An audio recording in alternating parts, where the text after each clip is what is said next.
Hi guys, so ito yung baking babarnisan. No? Maganda itong bakal itim, pero nakausli ito. Kayag na kaya sa yan.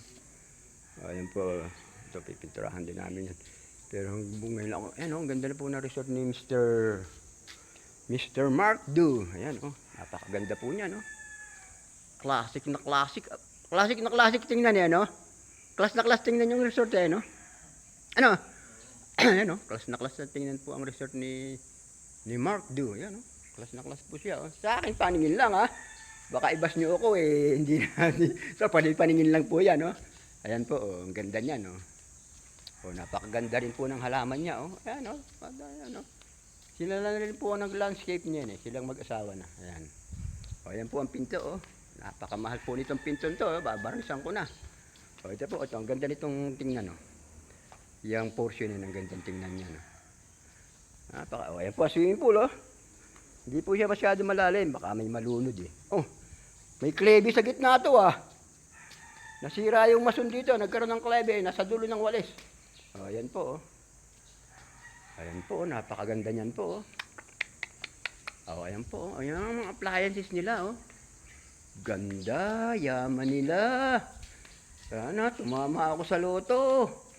Papagawa ako ng ganito. Ito bukas ba? Sarado Hindi natin makikita. May kalbo. Huwag nang tingnan yung kalbo ayan. Yan po yan Napakaganda po niyan Napakaganda po niyan Pagmasdan natin itong Pagmasdan po natin itong loob. Bibidyohan ko lang po at wala pa naman sa oras. Ayan po Ang ganda niyan Class na class po ang dating niya Tingnan niya American style to Nakita ko na sa Amerika yung mga bahay ng mga mayayaman doon.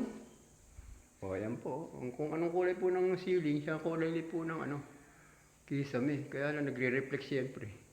Ayan po yung hagdanan niya. Ayan po. Ang top coat po namin ganyan matte finish.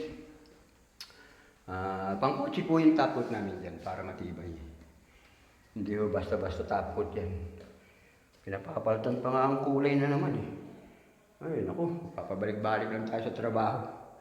Huwag nyo nang palitan yan. Sayang na naman ang pera at materialis ninyo.